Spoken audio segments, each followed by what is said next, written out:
morning, everybody. This is Amy from Garden Up. Today we're doing a pruning and deadheading training. We're going to start with daylilies. Okay, so daylily, right? Lily family. They're called daylilies because why?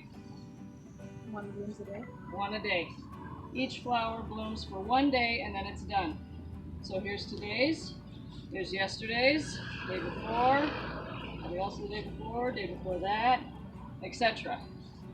So, in order to keep a daylily blooming, you have to take the old blooms off. All you have to do is hold it at the base and snap the head off. That's it. Here's tomorrow's, and the next day's over here. This one I haven't been keeping up on, so it's not as interested in blooming anymore. But sometimes the new buds can look just like the seed pods. So you have to be able to tell the difference. The seed pods tend to get fat and they usually have 3 lobes. Buds have 3 petals on the outside. Okay, so here we have yesterday's. It's all wispy, it's been opened, the petals are flimsy, kind of desiccated. This is tomorrow. It's still very firm and tight in the top. It has not yet opened, so that one will open tomorrow.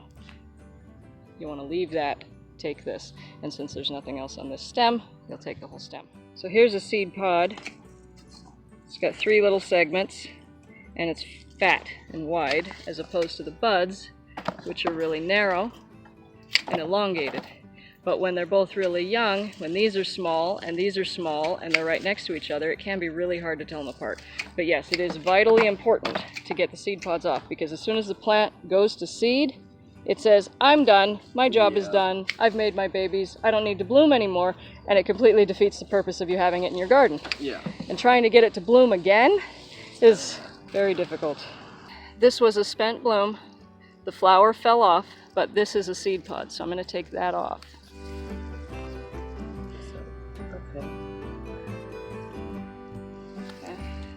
So that's how you know if you've got a new bud or a seed pod. You want to know the difference. Now, if the stick has no more buds, then you want to just take a little stick off so you don't get sticks. Now, to take the stick off, do not just do this, because in the fall, when the seeds start to fall down, then you'll still have sticks again. You want to go as far down as you can. To do this, I grab the stems and I pull it over to the side so I can get all the way down. You're going to cut at a slight angle because that's the correct thing to do, but you do not want to cut at a steep angle because that's going to dry and be sharp, and the next person to come and deadhead this is going to stab their hand, and it hurts. How do I know this? Hurts a lot. So just grab a bunch, pull them to the side, all the way down, and trim them off. Okay. I cut them in half because it's easier to fit them in the bucket. Then we're going to fertilize with a bloom boosting fertilizer like Alaska More Bloom. Do not use fish on these. If you put any kind of pure nitrogen growth fertilizer on them, it'll get nice leaves and roots, but it won't bloom worth the darn. So don't ever put fish on them unless they're sick and they need it. I don't think I've ever seen one of these get sick, so it's not very common. But yeah, so that's a daylily. Any questions on daylilies? Okay. We'll just talk about glads real quick. For gladiolas, they bloom from the bottom to the top. So you have to wait until the top's done before you can take the dead off the bottom. Kind of a little frustrating, but whatever. There's not much to do with these. Just when they're spent, you just take it down in the leaves, just like irises.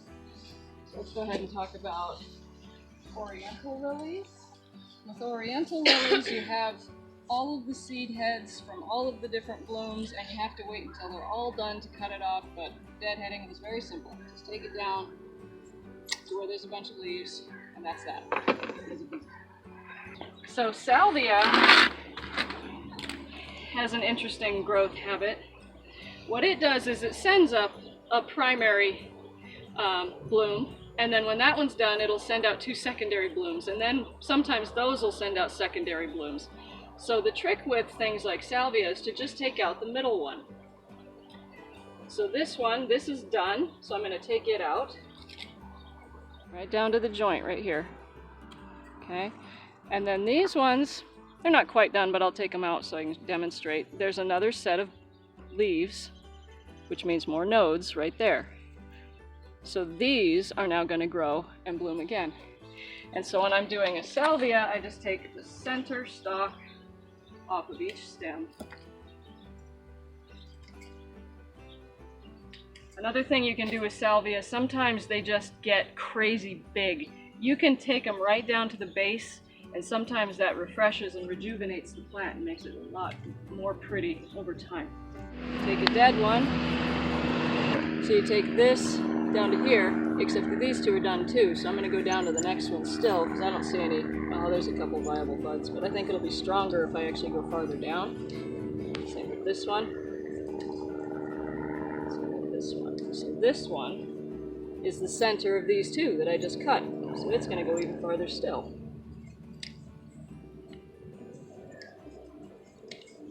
After a bit of practice, you'll start to recognize the different growth habits of all the different plants, and you'll start to be able to see what the plants need just based on how they're growing. So these ones are spent too. So there's a good set of buds right there. So I'm going to take it to there. This one has some, but they're kind of scrawny. I'm going to go down to the next. This one has some good solid ones there. So a lot of plants will have a stem, and then they'll have a leaf with a node in it, and that's where they will bloom again.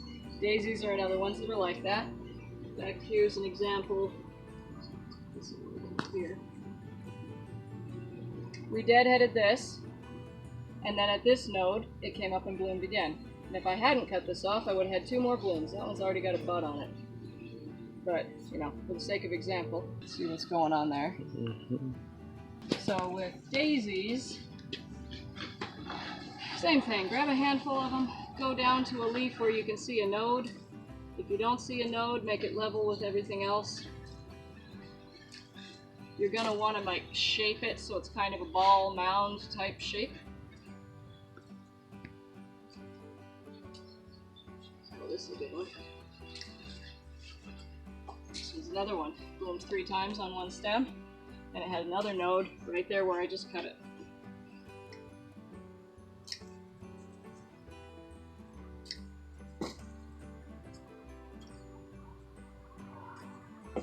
Etc.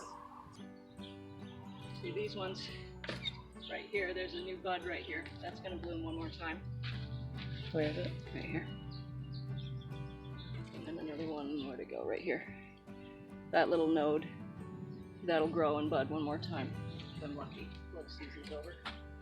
Oh, this, now when they start to do this, this is already bloomed. All of these are out of this one central branch, so it's already bloomed as much as it's going to. So I'm going to take it all the way down.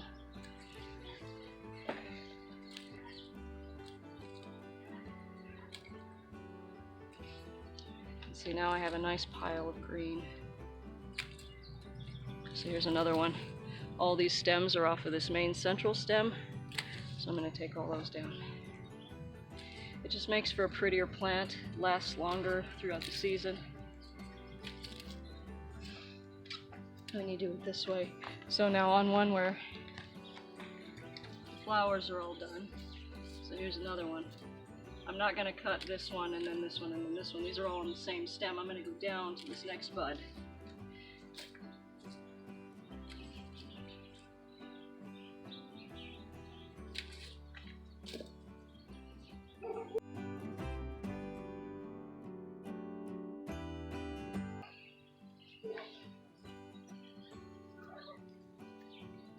So it does that a lot, branching off of Yes. a center. Yeah. Okay. Yeah. Yeah, well actually, and this would have budded one more time here, but I'm not gonna save all of this for one. I'm gonna cut it way down because there was another node right here that'll bloom again. And I would rather have a nice compact pile of green than this long, wiry, sticky thing that might bloom one more time. We might be able to get this to bloom again. I kind of doubt it. They kind of tend to slow down this time of the year anyway, by midsummer. So anyway, that's how you do daisies. There's a lot of plants that grow that way, and again, once you really get into the hang of it, you'll see where the next bud is. And if it's going to bloom again, you'll just start to recognize what this plant needs and where it'll need it. Let's see, what else? Roses, we know how to do roses elsewhere. This is a kind of carnation that came with the house. I honestly don't know what kind it is, but it's gorgeous. This guy has a different growth style. It will, again, bloom again at the nodes, but it's just shaped differently. It's more like the salvia, in that it'll come again right from the nodes at the base of each leaf. Yeah, there's another one. And then the leaves where I just cut it had little buds on them too, so hopefully we'll get this to keep going.